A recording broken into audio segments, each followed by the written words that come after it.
alam nung wife niya na talagang inoffer sa kanya, hindi ka makukulong, kumampi ka lang sa administrasyon, kumampi ka lang sa grupo ni Ping Lacson, ni Senator Tito Soto, Win Gatchalian. Binabargin ang kaso.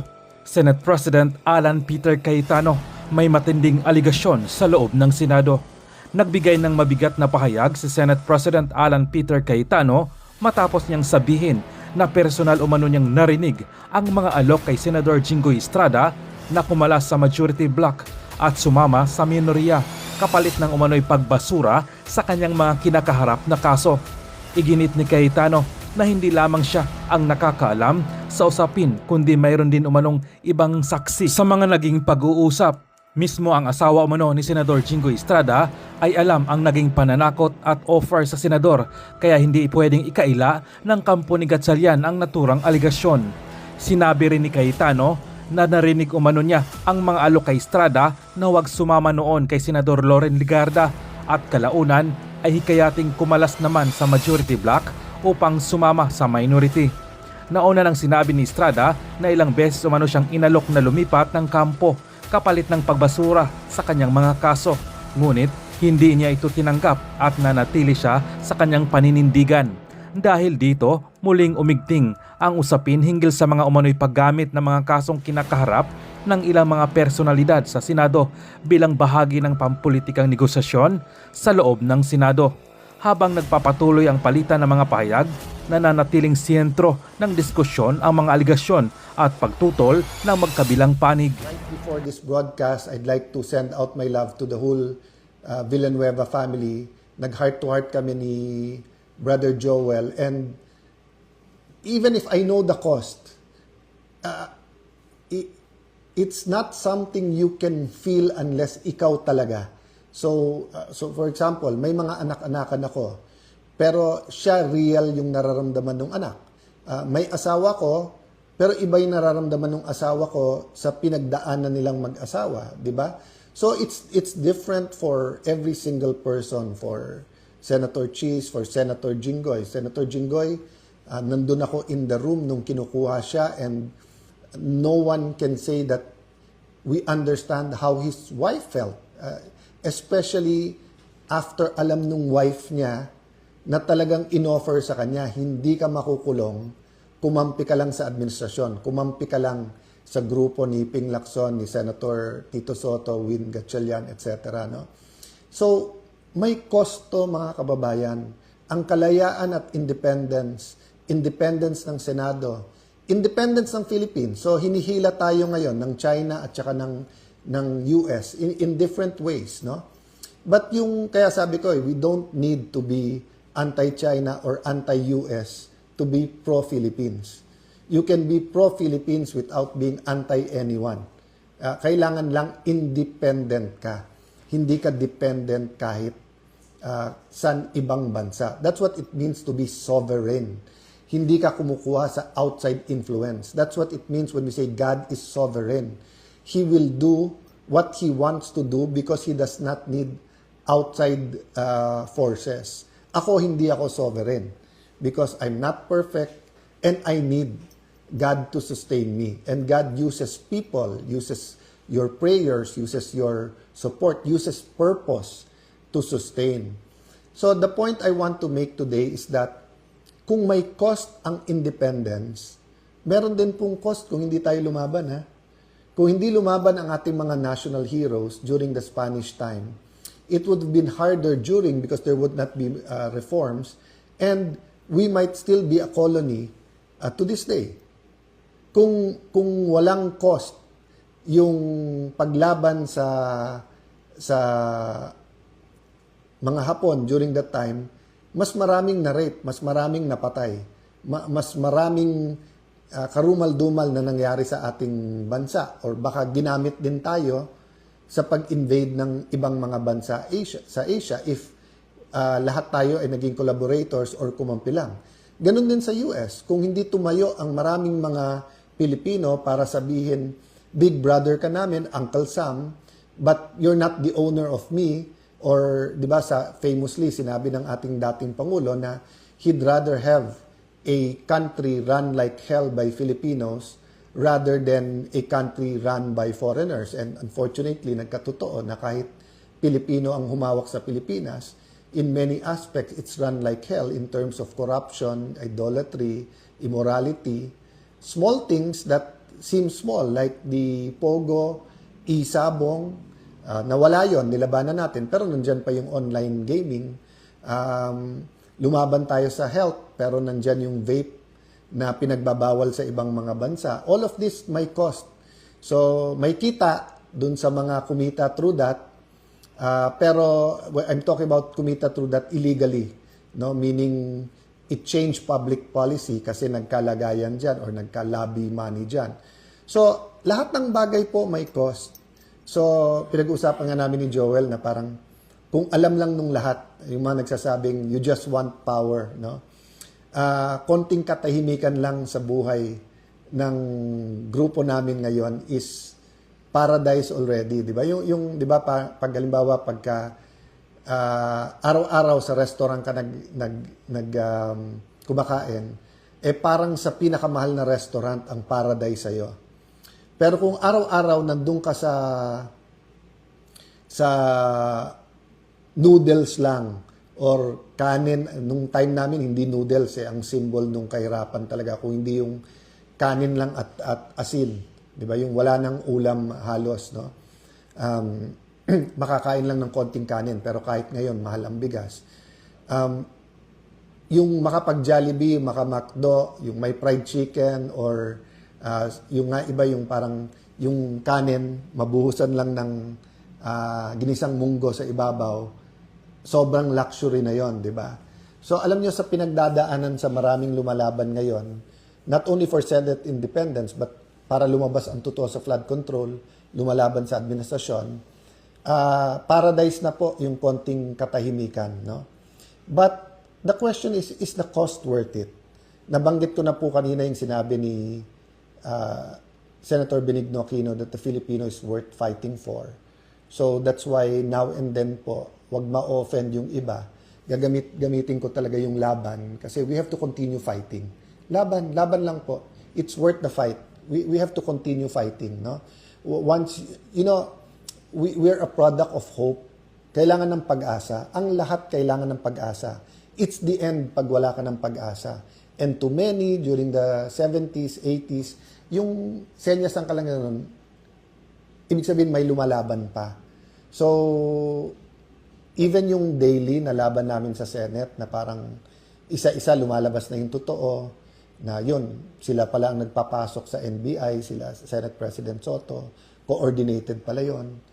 Yung Wednesday, May 13 na sinisisi sa amin ay, yung pala ay, alam din nila nung iba na nandyan sa labas, armado, tapos imbestigahan, wag imbestigahan, hanggang ngayon hindi inimbestigahan. And then yung walkout na parang tama sila, wag palitan yung rule na walang one-day notice. Ngayon, nakita nyo, binasura na yung rules, binabasura yung constitution, pinalitan yung rule kung sino magpre-preside sa impeachment. Tapos, instinct ko, sana papurihin si Senator Win Gatchalian nung sinabi niyang 16 talaga yung kailangan para makonvict ang impeachable officer. Pero biglang binura sa Facebook niya. I don't know the details so I won't comment there. But the problem is trust Sinabi din nila paulit-ulit, kung wala kayong 13, hindi nyo pwedeng palitan yung officers. Hindi lang yung Senate President. The officers are the head of OSAA, the Senate Secretary, Senate President Pro Tempore, which is Senator Loren Legarda, and the Senate President. Pero gumawa sila ng formula na pwede na ang 12 So, yung modern day version ng pinaglalaban during the Spanish-Japanese time, American times na lies. So, during the Spanish times, yung di kayo organized, hindi nyo alam yung gobyerno, you don't know Christianity. So, all of that were partially true, but you didn't need to colonize a country to Christianize a country, di ba? So, yan, very clear yan. You didn't need to make people slaves, whether it's the African Americans or the kind of slavery they had in Asian countries. You didn't have to have slaves to say na it's in the name of Christianity or the name of good governance, di ba? So yun yung modern version ngayon na 12 is 13. You need 13, but you can justify because you need the Senate and you need to cover up the flood control scam, di ba? So my point is there is the trust. Ang trust, basta't nandyan, you can work kahit na enemy mo. Pero pag nawala yung trust, so once na paulit-ulit yung mga mananakop sasabihin, we'll give you your freedom, we'll give you your freedom, nakita mong binobola ka rin, di ba? So ganun din, nung February, nung sinabi nila na wala kayong kaso kapag hindi nyo nilagay si Loren Legarda as Senate President, naniwala yung marami namin kasama. But then, nabuko nila, gagamitin na naman to sa impeachment. Paulit-ulit sinasabi sa amin na ang impeachment, impartial, pero yung definition pala nila impartial, kailangan i-convict ang Vice President. So, nung lumaban at sinabing, wag lang si Loren, nung ako na nilagay, ayan na naman. Pagka umalis kayo kay Alan, wala na kayong kaso. Pag nandiyan kayo kay Alan, kakasuhan kayo. Diba? That's why nga iba po yung reaction ng pamilya ni Senator Jinggoy because alam nila yung totoo. Talagang na-witness din po nila yung mga tumatawag at mga nagsasabi at mga naggagaranti. So may cost po. If we don't do anything now, the cost will not fall on me immediately. It will eventually, di ba, yung may individual akong pananagutan, pamilya ko, bayan ko, syudad ko, community. But it's really the next generation. So in the same manner na lumaban nung EDSA 1, EDSA 2, lumaban sa Napoles sa napakaraming scandal is because we wanted it to end. Repentance, then reformation, restitution was there, hindi lang yun masyadong keyword dati, ngayon keyword siya. Pero pagbabago, renewal. 'Di ba sa tunay na renewal, the old is gone, 'di ba? So when you say that you're a new creation in Christ, it's a work of progress, pero kung dati may idols ka, dapat wala na. Kung dati immoral ka, dapat nawawala yung immorality. Kung dati nagnanakaw ka, hindi ka na dapat nagnanakaw. So that's the problem.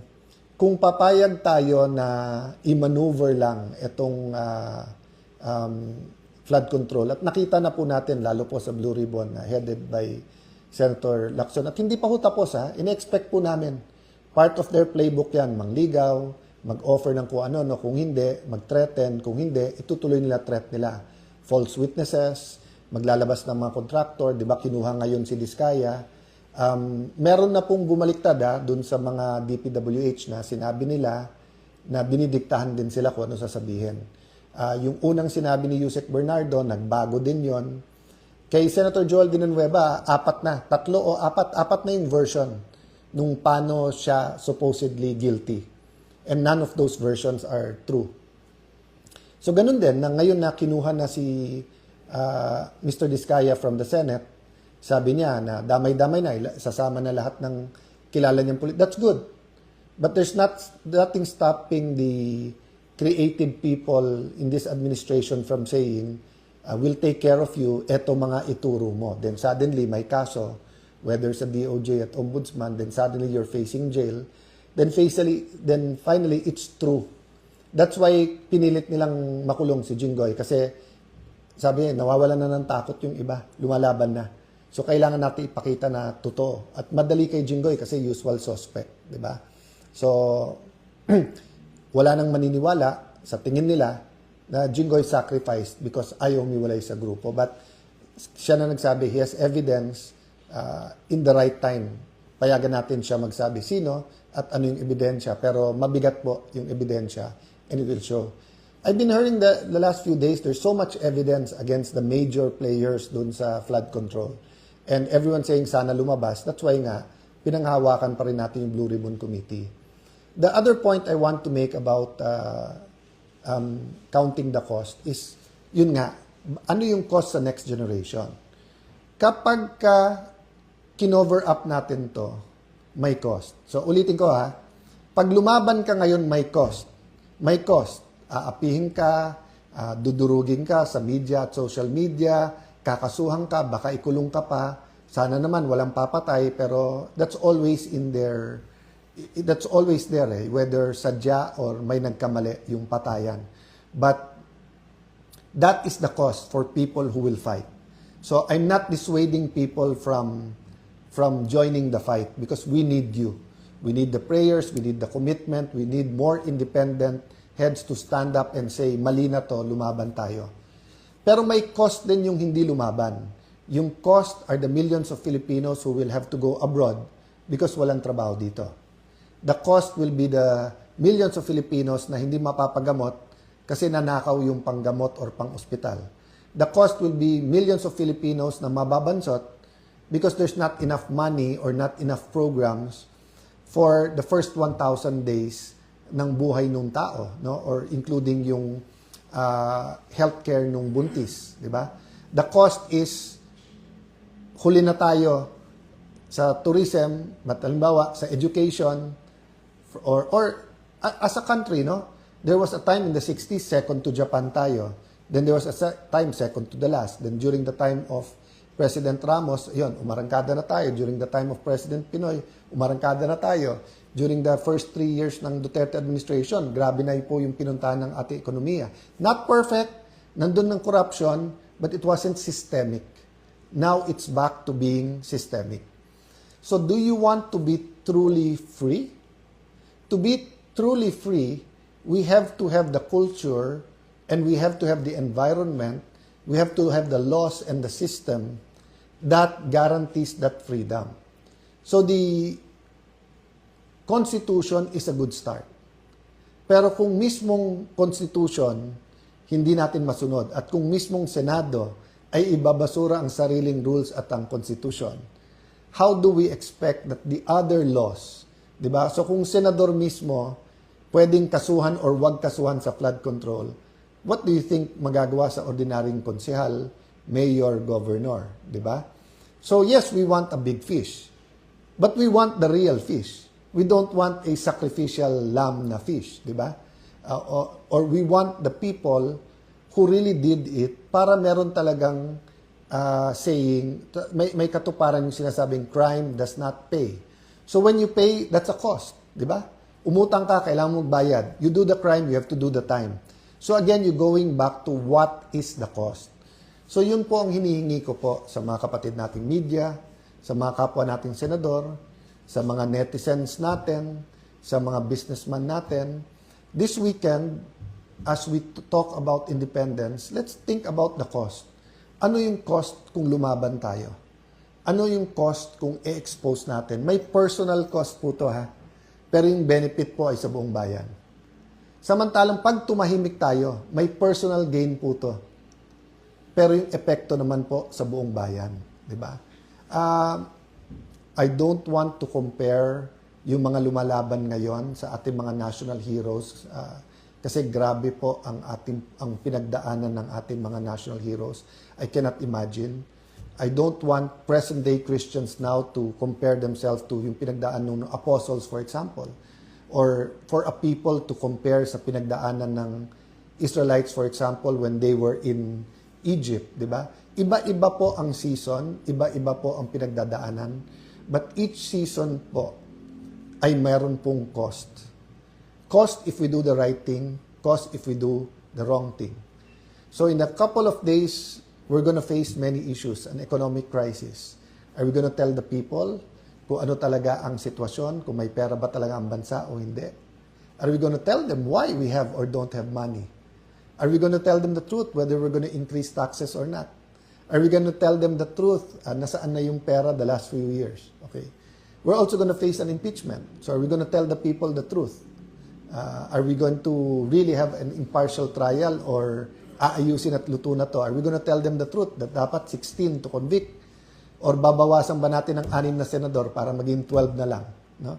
We're going to face ilan pagsubok, lumabas ang totoo. Again pag lumabas yung 18, sabi nila may 4 pa daw, 18 na former Marines, hindi ko alam yung 14 kung ano yung ano nila. Meron pong mga key people na may mga key evidence. Hindi ko sinasabi na lahat ng sasabihin nila ay totoo or may totoo, hindi totoo. Ang point ko po, it's our job to listen to them. It's the job of the Blue Ribbon Committee invite lahat. Kung kalokohan ang sinasabi nito, so sabi nung iba, Sir, over the years, ang daming nag-witness dyan na kalokohan. Yes. Paano nabisto na kalokohan yung sinasabi? Because nag-witness sila doon. Because you had different senators from different backgrounds, different styles of questioning them. Then you had an active media. Wala pang social media masyado noon. So lalo po ngayon, maglagay ka dyan ng 1, 18, 100 na may ebidensya, pictures, video, testimony. Makukompare natin lahat ng date niya. Makikita natin yan kung deepfake yan, kung edited yung pictures, kung edited yung video, kung AI yan, kung totoo, di ba? So, but the point is, if we cover it up, grabe po ang magiging cost at ang magsasuffer nito next generation. I'll close by remembering when, naiyak-iyak ng dad ko pag nung EDSA Revolution. Before pa pumutok lahat yon, no? I think it was a day before. Kasi nga pinapa-secure niya kami, tapos gusto niya mag-abroad muna kami, kaya Amerikana nga yung aking nanay. But nung sinabi namin, if you're going to fight, we're going to fight. And I was 15 years old. Sister was a little bit older. My brothers were much younger. My mom didn't know what was happening, but she hardly saw my dad in tears, no? So may iyak-iyak lang, but nung sinabi namin, we'll stay, if you're gonna fight, we're gonna fight, dun siya naiyak. Kasi sabi niya, I'm doing it for you. I'm doing it for you. So napakaraming beses all throughout our life na mag-aral ka ng mabuti, Alan, para sa iyo to. Di ba? Alan, bakit mababa grades mo? Di ba? Mapapamanahan kita, pero magagastos mo lang yan. Pero mag-aral ka, para sa iyo to. Pia, hindi ka pwedeng pumunta sa party na walang chaperone. Para sa iyo to. Many, many times it was about discipline. And later on in life, para sa iyo to. But yung sacrifice, he meant it. And in fact, fast forward, in his last few months, nung umiiyak siya, nung sasakit, and then he told me, Alan, nung 60s, nandito ako sa Amerika. High hopes for the Philippines, pero ganito Pilipinas. So isipin mo yon, 2003. But sabi niya, 40 years later or 30 years later, ganun pa rin ang Pilipinas. Sabi niya, ganun pa rin ang hope siya, pero ganun. Tapos umiiyak siya. Tapos sinasabi ko, Dad, don't lose hope. So can you imagine the sacrifices in 1986? Now it's 40 years later. 40 years was the number of years that the Israelites were in the desert. And I've always thought it was simply because of disobedience.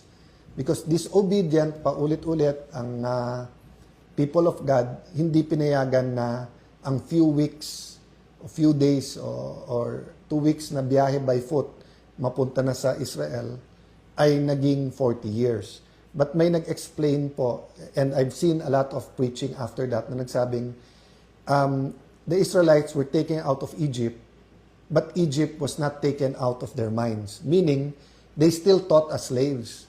So they cannot be conquerors in the new land unless they learn to be conquerors. And because of many things, including disobedience, they did not learn to be conquerors. Kailangan maubos ang generation nila. Kaya yung new generation na ang pumasok. So when natapos yung martial law, nagkaroon ng new constitution, sabi nung iba, hindi nawala yung corruption, na decentralized lang. So dati centralized sa Malacanang at sa executive ang corruption. Ngayon may corruption sa legislative, sa konsehal, sa barangay, businessman, yun din ang sinasabi. Dati I just have to contend with the USEC, naging director. Dati I just have contend to the mayor, ngayon panay barangay captain. So nandyan yung mga problema. But the question is, after 40 years ng EDSA Revolution, is the new generation, kami na yon, mga martial law babies, ready to turn over to the next generation to say, we're ready to be corrupt-free. So, yun po yung cost ng laban namin ngayon. We cannot turn over to you a corrupt-free Philippines pag hindi tayo lumaban. And dun sa mga Gen Z na hindi naiintindihan yung laban ngayon, hindi rin namin maintindihan yung laban ng parents namin noon. Kaming mga pro-Marcos, simple lang. Pro-Cory kayo, pro-Marcos kami. Ganun kami, ganyan kayo. At that time, it was simple. Dalawang nila eh. Sa basketball, Crispa, Toyota. sa toothpaste, Colgate, close-up. Sa camera, Kodak, Fuji, dalawa lang pagpipilian. Ngayon, magulo na. Multi-party. Everyone, may sobrang left, may sobrang right, may pink, may original yellow, may pink lawan, may DDS, merong DDS pero hindi ako ganito. May Marcos alone, may Marcos pa rin, may Marcos na rin. So, gumugulo. At saka dati, dyaryo, ilan lang. TV, ilan lang. Radyo per province, yung top 3. Ngayon, with social media, everyone has, So, iba po ang laban ngayon. We cannot solve today's problems with yesterday's solution. Iba na po. And yes, this laban na to, hindi lang to laban nung ka-age ko at mas matanda sa akin. Laban to ng ating mga Gen Z, ng mga bata ngayon. Those between, 15, 16, 17 to 30. Laban nyo to kasi you will inherit. So some of you think we're wrong and it's better the direction we were taking. Some of you think we're right. Hindi yun yung topic natin tonight. Ang topic natin tonight, simple lang, may cost. May cost na mag-decide kayong lumaban, may cost din para sabihin natin hindi lumaban. And if you ask me tonight, if we want a real independent Philippines, kung gusto nyo na every year sasabihin natin, ngayon taon na to, mas malaya tayo, kailangan tuloy-tuloy ang laban. Pag kumakanta po tayo ng ating national anthem, yung Lupang Hinirang, ang sinasabi po natin, ang mamatay ng dahil sa iyo. So we're singing to ourselves for the world to hear, but we're singing it to ourselves. So when the athletes were so proud of wins the gold medal and they're hearing, kung willing ka nga mamatay para sa ating bansa, ano pa yung mag-training ka na napakahirap para umabot doon? Di ba? So to certain groups of people, let's say to doctors during COVID, na frontliners, yung pagkanta nila ng mamatay ng dahil sa iyo is not only totoo, it is real every day. Sa mga pulis na kahit off duty, pag may krimen, they have to rush to the site rather than run away. Totoo yung mamatay ng dahil sa iyo kasi nga any day they can face death. To the AFP that assigned to areas na meron pang rebelde, totoo yung mamatay ng dahil sa iyo. Even if we don't agree with the hard left, with the communist. Yung gigising sila umaga na baka may enkwentro sila sa AFP, kung kumakanta sila ng Lupang Hinirang, totoo sa kanila yung mamatay ng dahil sa iyo. Kasi nga, hindi lang totoo, but it's clear and present. To many of us, it's a possibility, but it's not a probability. Okay.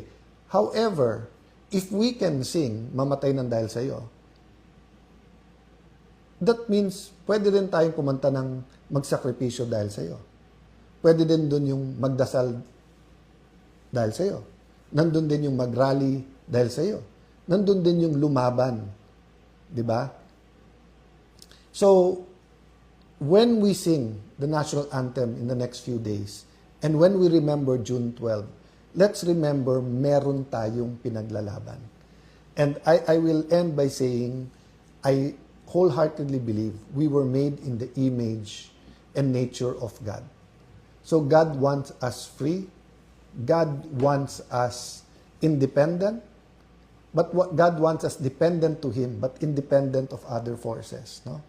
So let's pray for a country that is free from idolatry, free from immorality, free from sickness, free from poverty, free from corruption. But we have to put action to our faith. Meaning, pray, tapos lumaban, kumilos tayo. I will respect your views and your ways of fighting. Ang importante, lumaban tayo at ang importante, una sa Diyos, pagkatapos sa pamilya and para sa bayan.